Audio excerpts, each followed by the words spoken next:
Amy, let me tell you about a magical place that is so exactly designed to be enclosed space, year-round fun for the whole family that I bet you already know what I'm going to say before I even say the name. Let's say it together on 3. 1, 2, 3.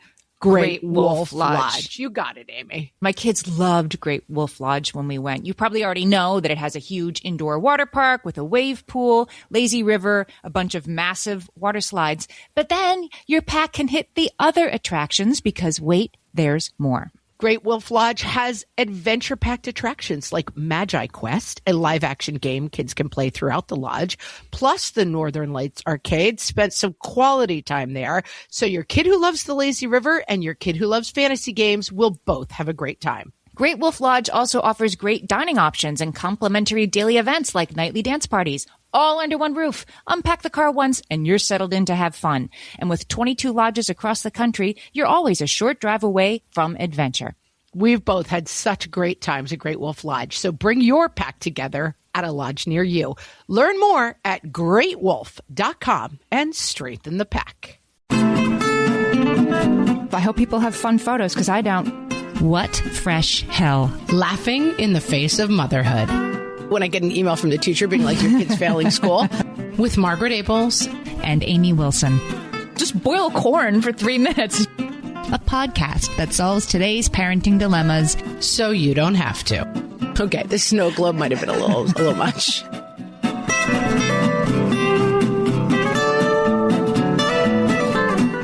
Hey, everybody. Welcome to What Fresh Hell, Laughing in the Face of Motherhood. This is Amy. And this is Margaret. And today we are talking about mom friendship, something that we've talked about before on the podcast. But we're specifically talking about mom friendships post-pandemic. How have they changed? For me, spoiler alert, quite a bit. Oh, yeah. Me too. And in kind of surprising ways, I would say. And so this is a topic that was brought up on our Facebook page and something that Amy and I have both discussed and been thinking about it.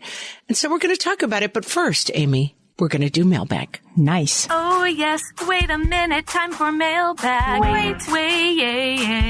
Check the mailbag. Naomi on Facebook says, literally just finished listening to Mara Glatzel's Fresh Take, and I am feeling it.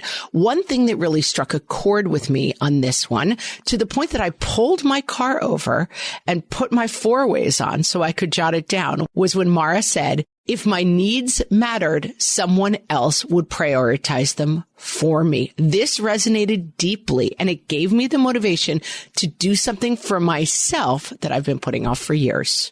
Yes, amazing. That episode is amazing. I'll put the link in the show notes for this episode. Listen to it. I loved her book, Needy. This is a misbelief, by the way. I just want to make that clear. If my needs mattered, somebody else would prioritize them for me, so they must not matter that much because nobody's taking care of me and making sure I get what I need. Wrong. But we all think that, especially as parents. Yes. Wrong. As moms, it jumps the line. And I think that's part of the reason that we're in this, this situation sort of post-pandemic. I'd say this is the middle of the end of the pandemic, right? It's not gone, but it's going. It's around a little bit, but not really. My kid just asked me this morning, what happened to COVID? I was like, well, it's still around, but we're concentrating on it. I mean, I traveled last weekend in the airport, and it was the first time I didn't see one person with a mask on in the airport, one person with a mask on the plane, including myself. And I just sort of thought, like, okay, it's happened. We were waiting a couple of years ago where we were all waiting for the switch to be flipped, and we'd all like, hooray, go out in the street and have a big cookout. Right. VE Day. Right. Right. And of course it didn't work out that way. Nurses and sailors kissing in Times Square. No, it didn't really happen. It was the other day, I had to go to a medical appointment and needed a mask and couldn't find one. I kind of walked in like doing the thing with like my sweater over my mouth. Like, do you have one? And they gave me one. But yeah, I mean, it's slightly absurd. And then I just had to go to the dry cleaners this morning, and there's a big sign that says, please wear a mask. And I thought, that's just a vestigial sign, right? Like, are they still doing that? I don't even have a mask anymore. Yeah, it's over, but it lingers. So I was doing the research for this episode, and it was interesting to me because how have mom friendships changed since the pandemic? Like, they changed a lot. We've had at least a year now of mostly being free to go about our business and, go back to the way things were. And it doesn't seem to be happening. Anyway, it was interesting when I went to do research this morning, no matter how I tried to search for it, like mom friendships after pandemic 2023 or whatever. This was something we were talking about 2 years ago, and you and I were talking about it 2 years ago, and people kind of aren't talking about it anymore. It was supposed to be like, oh, that was 2021, but it's not. Like, things have changed and they haven't quite changed back, and they're probably not going to change back. Is that sort of like, I guess this is my new normal. For sure. And I will occasionally hear, I was listening to a podcast the other day, I can't remember what it was talking about, but it was saying, somebody has a sort of throwaway said, well, and this was really affected by the pandemic. And I think the lack of that, like VE Day, like this is the end. There's kind of also been not a huge reckoning with it. Like, our kids stayed home for 2 years. Our marriages survived being together for 2 years, or didn't in some cases. Our relationships with other people, we Zoomed with some, we didn't. I feel like we never kind of did a postmortem on the whole thing. Like, okay, so what did we learn? What didn't we learn? How have things changed? What are we doing? And that a lot of it is just sort of subconscious rolling forward.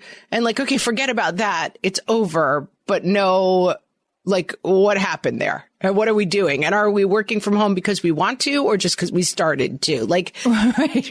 It feels like we're just being carried along a stream that we don't have a lot of control over, and we haven't given maybe enough thought to. John Oliver on HBO just made a joke in his most recent episode about the Celebrity Imagine video. Do you remember, like, we were in full lockdown, like nobody was supposed to go anywhere for 2 weeks and it was going to be fine. And a bunch of celebrities thought we really wanted to hear them sing Imagine There's No Hunger completely in like 18 different keys. And it was like just so stupid. And like, we don't care how you're doing during the pandemic, Gal Gadot. Like, I'm not really thinking about you right now or need you to get me through. But there was this like, we're all together. We're all the same. We're all doing it. And I feel like that has like, your pandemic was not my pandemic. What was how it was in your house was not how it was in my house. And that's okay. But that sort of siloing has continued to affect us, I think, like how we came out of it. Some of us are like, that was weird. And some of us are like deeply shaken and traumatized. And some of us have family members who died, and like, it wasn't the same in every house. And I think that is another thing that's sort of weird and kind of still splintering us. Well, and another thing is that I have a member of my family who is struggling with school. And one of the things that it's taken me a long time to recognize is that this child got very used to having parents who were telling him what to do all day, every day. Oh, interesting. And he's really having trouble reintegrating into, because I'm like, all right, you're in, X grade, and off you go and do your thing and be responsible. And then I go to, log into the dreaded portal. Some people check it every day. I check it like only when I get an email from the teacher being like, your kid's failing school. And I've been shocked, like, why aren't you doing the things you say you're doing? And I do think part of it is that he didn't gain the skills in the 2 years that he was home of, I have to be responsible for myself. And I kind of threw him back into school like, okay, you're the right age to be taking care of all of this stuff yourself, forgetting that he had 18 months or almost 2 years where I was with him all day, every day saying like, okay, next do this, next do this. And how did it not occur to me that that was going to be a problem, but it didn't? Yeah. And there's grieving to do too, right? Like, so for me, how this came out and came clear to me through my kids this week is one of my kids is graduating high school this year, and we're supposed to submit photos to the Google Drive for the, senior and parents dinner.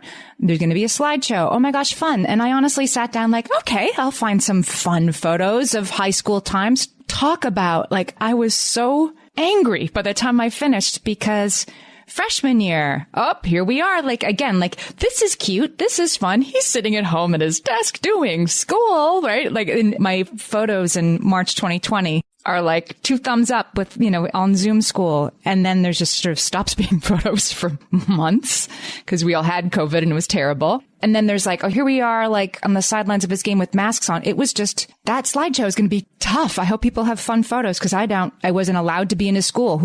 My kid doesn't take photos, and I wasn't allowed to be in the school to take them. And I just sort of re-engaged with all the stuff I didn't get to participate in as a parent for good reason. And then, the friendships I didn't get to make and the time I lost out on getting to know these really fun, cool women who were friends of my son's friends' moms. And I'm about to like never see them all again. It made me mad instead of feeling, nostalgic. I was just annoyed. Yeah, it makes a lot of sense, I think. And I think that, as we talk about those friendships, I have found myself, it's hard for me to tease out. Like, I'm in a very busy season of life right now. I'm busy at work. I have a second job that is taking up a tremendous amount of my time. I have, some family stuff. I'm in a very busy season, but I have not socialized for the sake of socializing with a person outside of my family in a couple of months. That's very unusual for me. And I do think some of it is the stuff that fell away from the pandemic, the book club. It's been heavy to pick up. And I've been someone who's been kind of team, like, as you say, like, let the attrition work in your favor. I've been kind of a fan of like, let's not be so overscheduled. But I think I'm having a little bit of a reckoning that I'm too underscheduled right now, that I really have let too much go in terms of socializing. My kids are at kind of a needy age. They have a lot of stuff going on. I have a teaching job that I do at night that is extremely busy right now. There's other reasons why it's happening, but I see friends of mine. I think the passive, is it also because my kids are a different age now? I think when they were in elementary school, it was pick up. Hey, let's hang out. Let's make dinner. Like, there was a lot of opportunity to run into each other. I know that in the summer, I'm more social because it's the pool and you run into people. In the winter, I'm kind of like in my car, run to the errand, come home. But I definitely miss socializing with female friends. Yeah, I do too. And you have a sort of higher set point for that than I do, right? I mean, it's not so simple, but I'm more introverted than you. You're more extroverted than me. You draw a lot of energy from when I spend time with Margaret. She's getting a life story of the guy at the CVS, whatever. Like, Margaret's very easy to talk to. Margaret gets people talking. And I think and I'm always sort of, I'm interested. I'm down for it, but that's not how I'm made. And I think during the pandemic, we always talked about like, okay, a little downtime wasn't so bad for me, but it's also not as easy for me to make friends with everybody I meet. Maybe it's not easy for anybody to make friends with everybody they meet, but it feels that way to an introvert. Like, well, I'm extra bad at this. Yeah. And I do think that one of the things I realize is that I've fallen into like default mode. So we're still doing a family Zoom. My family and I meet on Zoom once a week because... And tell us who's the family Zoom? Like, how extended is this family Zoom? My original, what do you call it? Family of origin. What do you call it? Nuclear family. My original nuclear family. So my dad, and then the siblings, and then all of their kids. And so it's nice. And some of the kids are big. Some of the kids are like out of the house with jobs. And yeah, they're grown, a lot of grown kids. Yeah, a lot of grown kids. And so everybody's all over the place. So we started figuring out like it's a standing Zoom. If there's, 18 people involved in theory, there's probably 6 or 7 every week. But it is nice to keep checking in with people. And then I have a sister who lives close by, and I have grown nieces who live close by. And I am very busy and I see a lot of people in my day, but I recognize that my adult female friendships I have kind of I have lost a little bit in the pandemic. Like just sitting around chatting with female friends. It's a very different source than like finding out the life story of the CVS person. And it's even a different source than like being with my sisters, which is great, but it's not the same lane. I don't know. We're talking about different stuff and we're, in a season of life where we're kind of sharing joys and concerns a lot with family. Mm-hmm. And I think I've been reckoning a little bit with the fact that I want to spend more time socializing with female friends. Let's take a break because I have a sort of big thing I want to introduce, but I want to give myself a breath before I introduce it. A big thing from Amy when we come back. Hellions, it's time for some spring cleaning, and I don't just mean the coat closets. Doing your financial spring cleaning can actually be super easy when you let Monarch do your financial spring cleaning for you. One dashboard that gets your entire financial life organized. No more clutter, no more mess, no more logins scattered everywhere, just accounts, investments, property, and more, all in one place. Get your first year of Monarch for half off, just $50 with promo code FRESH. Monarch allows you to look not only at what you've already spent, but also to plan for the future. With Monarch, you can set savings goals, plan for big purchases, and notice spending trends before they become a problem. I can generate cash flow reports that show me what we spent this quarter, this month, what we're probably going to spend next month, and feel prepared, organized, and knowing how to plan for the future. No more surprises and a lot more clarity. Try Monarch. Use code FRESH at monarch.com to get your first year half off at just $50. That's 50% off your first year at monarch.com with code FRESH. Amy, when I'm having a good hair day, it usually makes my whole day better. And that's why on every day, I'm taking Nutrafol. Nutrafol is the #1 dermatologist-recommended hair growth supplement brand. And it's the #1 hair growth supplement brand personally used by dermatologists. Nutrafol's hair growth supplements are peer-reviewed, NSF certified for sport, and clinically tested. Nutrafol offers multiple formulas for men and women tailored to different life stages and lifestyle factors, so you get support that's actually right for you. Adding Nutrafol to your daily routine is easy. Order online, no prescription needed, with automated deliveries and free shipping to keep you on track. Let your hair be one less thing to worry about. See visibly thicker, stronger, faster-growing hair in 3 to 6 months with Nutrafol. For a limited time, Nutrafol is offering our listeners $10 off your first month subscription and free shipping when you visit Nutrafol.com and enter promo code LAUGHING. That's Nutrafol.com, spelled Nutrafol.com, promo code LAUGHING. My favorite skincare products actually feel more like self-care, like they're so nice to put on and they smell so good that I'm actually happy when I get to that part of my day. And I swear that is how I feel about Osea's anti-aging body balm. Amy, you are usually the lotions and potions queen on this podcast, but I have to say, hard agree. Osea's anti-aging body balm is a liquid silk body balm that combines the lasting hydration of a lotion with the firming power of a serum, leaving skin smoother and firmer. This body balm is clinically tested and designed to deliver visible results you can see and feel. So we've gotten to use this product for a couple of months now, and I swear I have really noticed firmer and smoother skin, like on the back of my hands. It's like getting a mini spa treatment from head to toe. Get a spring-worthy glow with clean, clinically tested skincare from Osea.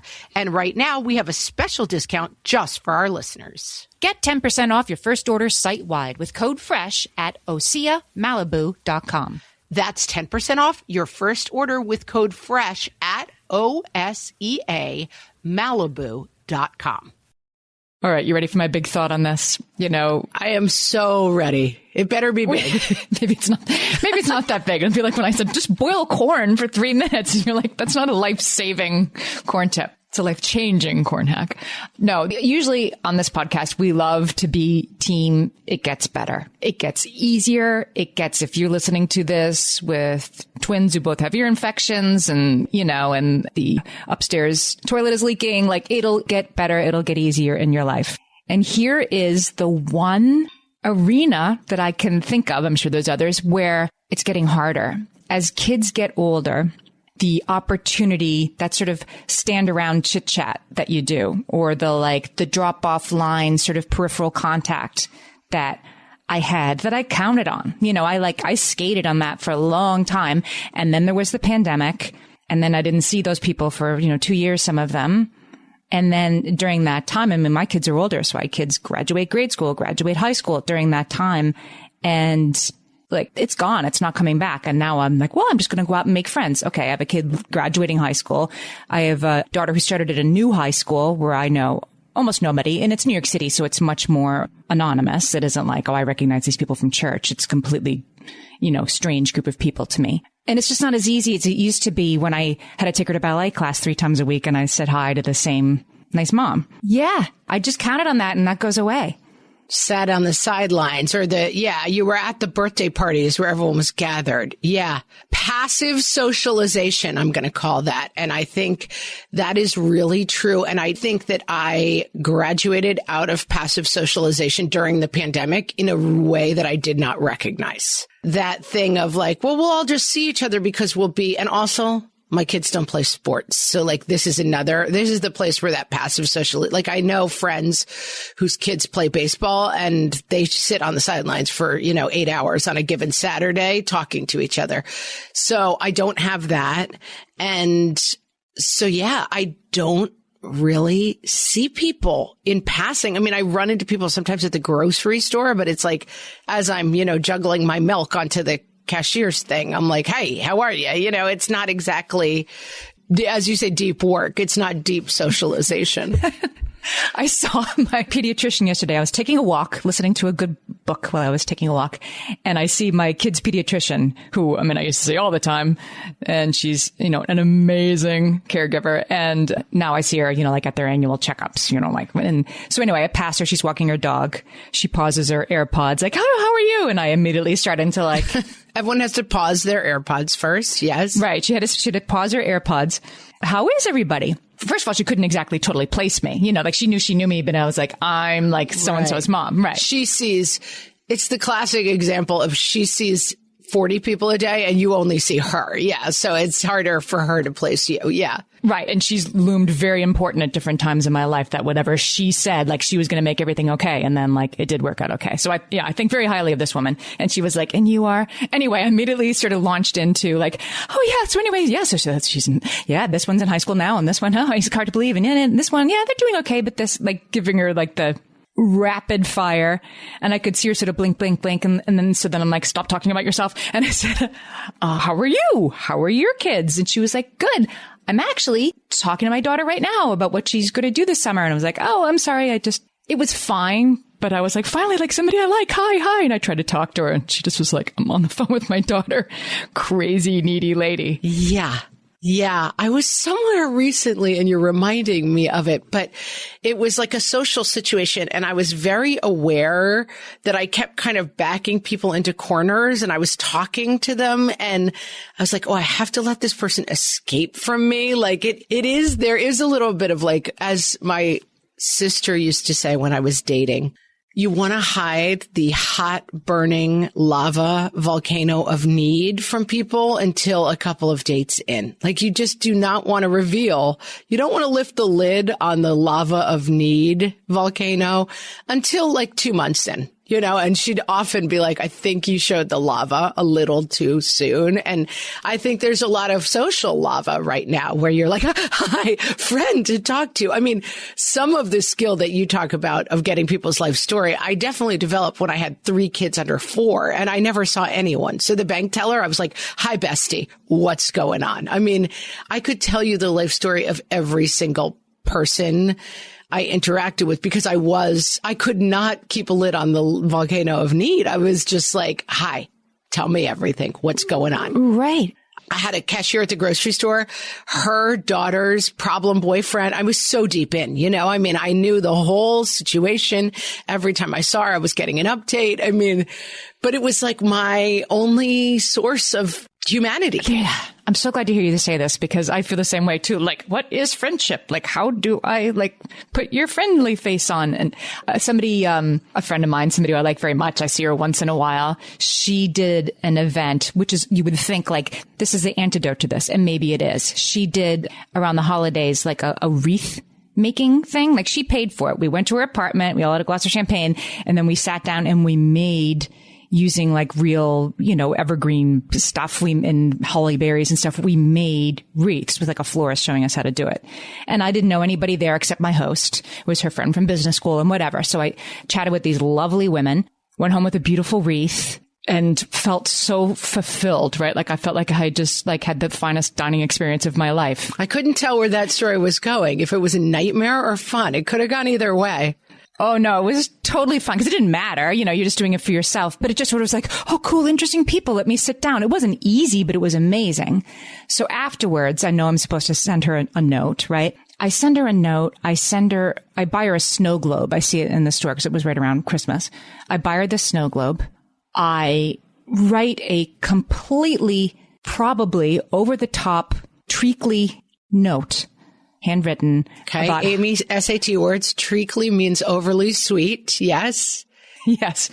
About how much this experience meant to me, right? How deeply I treasure her friendship. And I was a creeper. I think I was a creeper. Yeah. Did you send the snow globe? Oh, yeah, no, I sent it to her and she. Oh, you sent it? Yeah. And I sent the note. I think this is what I'm supposed to do. She made a big gesture towards we should have friendship. And I'm going to make a big gesture. I'm going to take a risk and be vulnerable and be your friendship is very important to me. Let's work on this. Well, I think she did. Oh, I'm sure she appreciated it. I don't think anybody ever, I'm team, nobody ever doesn't want to hear nice things about themselves. I'm sure that was fine, but I definitely know the feeling of am I a robot weirdo? I'm finding it does feel like we've lost some social skills. And I think everybody is finding that. I'm sure your snow globe was warmly appreciated, but she was thanks for the snow. Yeah, she wrote back to me, but it isn't we're now, intimately, desperately. I don't think I've seen her. I've texted with her. I haven't, sat down with her in person since I sent her that snow globe. Okay. The snow globe might have been a little much. I'm not really sure.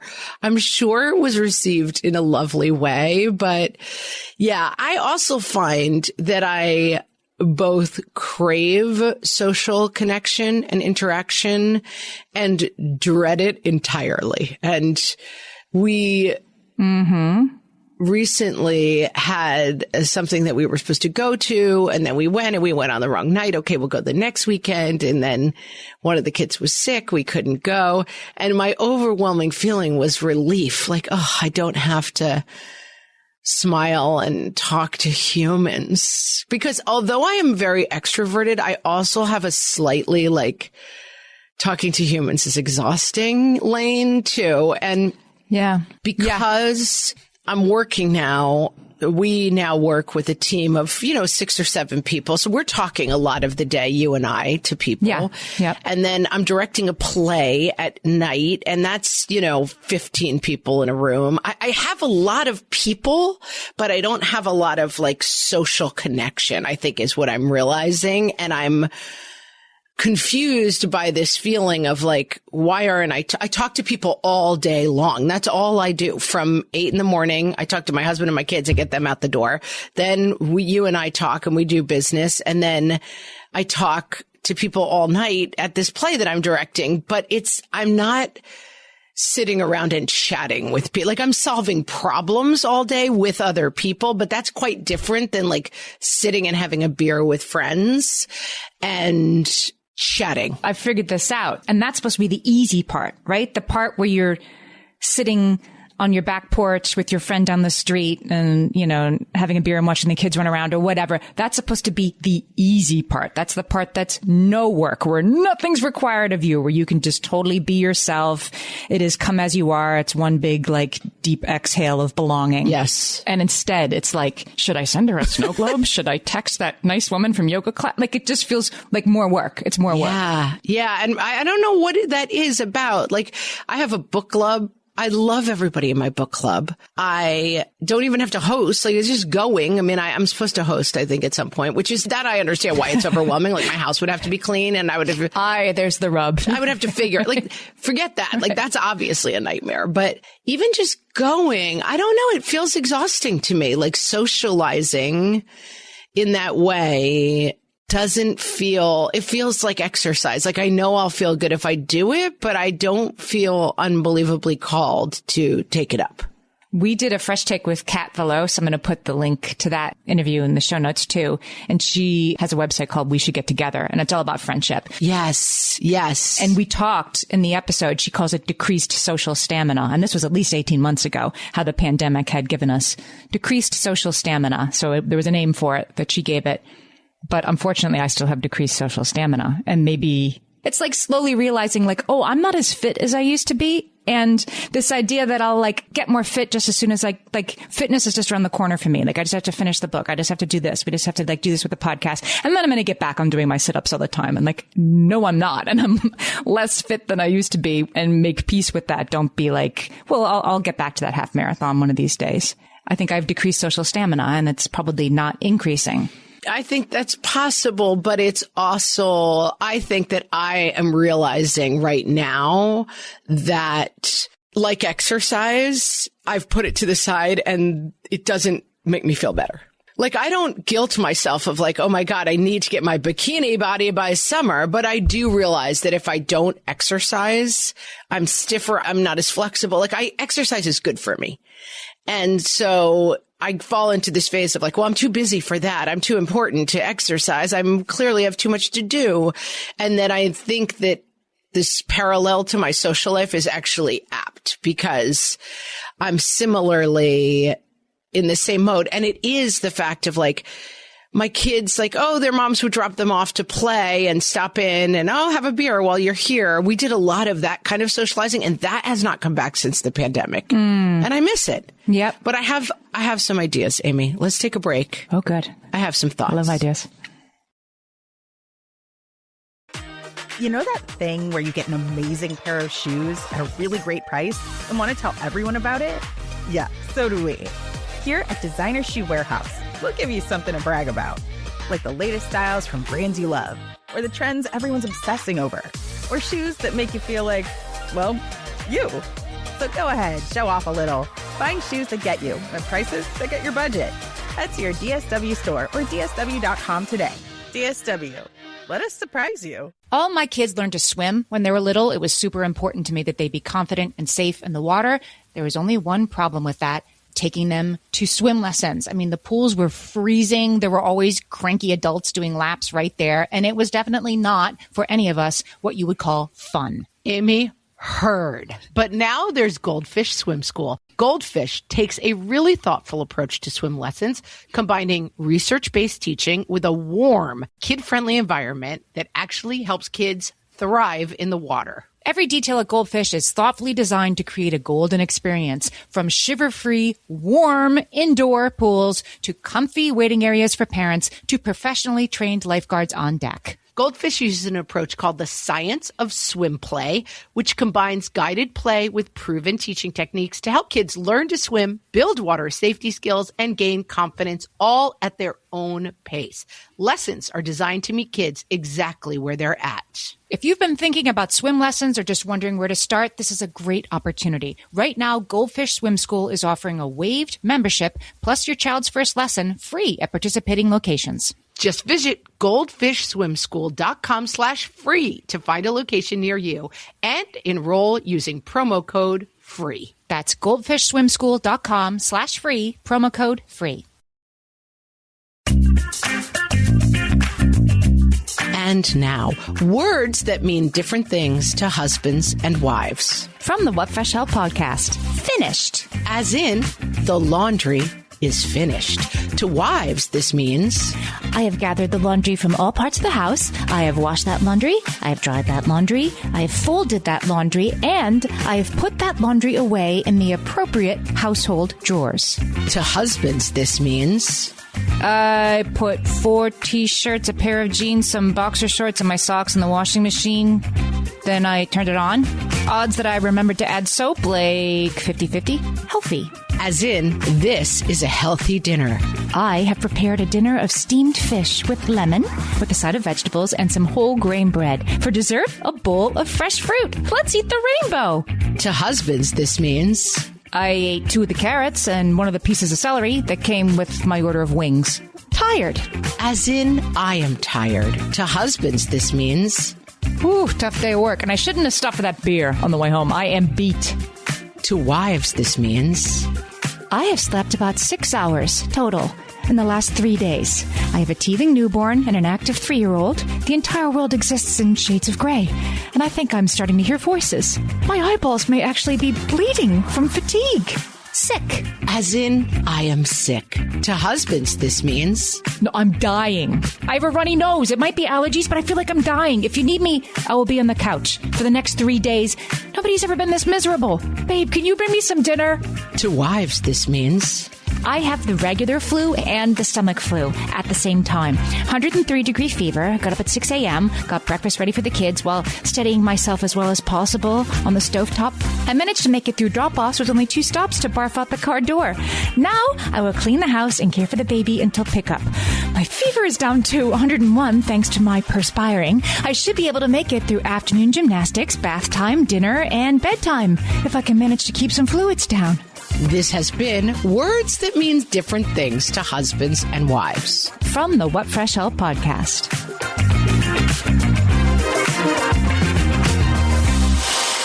Here's the thing, Amy. As I've had this revelation, couple things. One, I really do think in the Northeast, some of this stuff is seasonal. Like, I think that I always have this thing of like, oh my God, I don't have any friends and I've let my entire social life slide.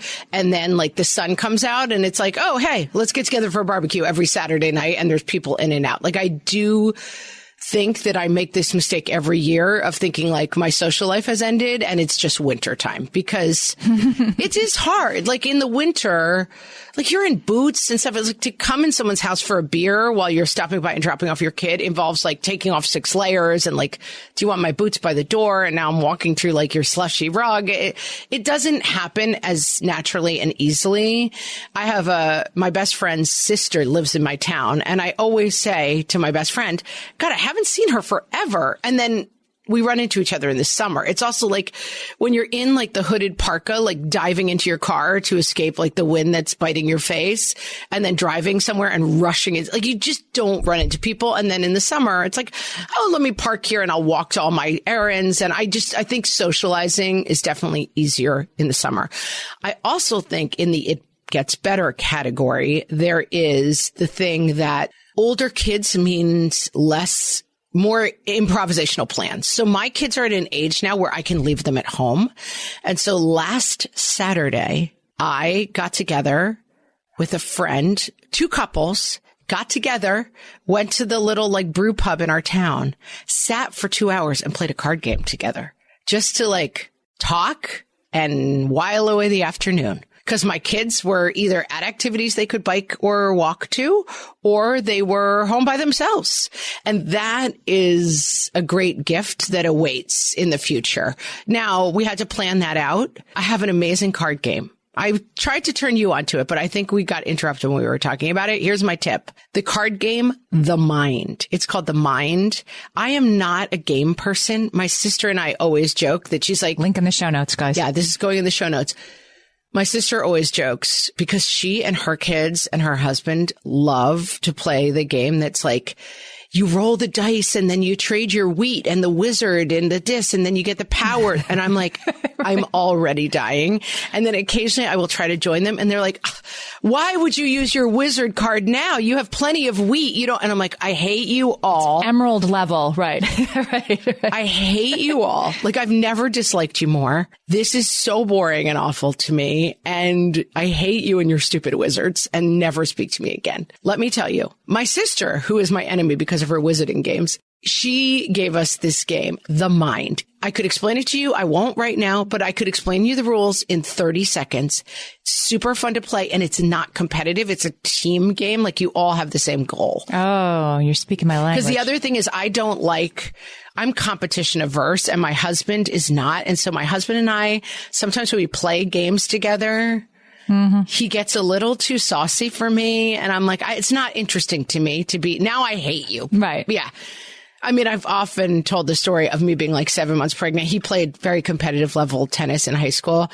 And I was like, let's just hit the ball around so I can move a little bit. And he was within literally 3 minutes, like smashing tennis balls, like, and hitting me in my pregnant belly. And I was like, is this fun for you? And he truly cannot find the switch in his mind to turn off the competitive streak. This is familiar to me. But this game, The Mind, very fun. And then you're just kind of vibing. We had the best time. Loved it. You know, this is to have this, and I do have this going on we have 2 sets of couple friends. You need to have the vulnerability, at least for us it felt vulnerable, but it worked both times, of like We'll be your friends. Like, what are you doing in an hour? Meet us at the corner. Maybe that's easier some places. That's pretty hard in New York City. It's just, again, like it's so big, it's so busy, it's so anonymous, and you just assume everybody else is doing something fabulous. But we're friends with 2 couples who live in our neighborhood, and they know each other, but we're really kind of friends with each of them separately.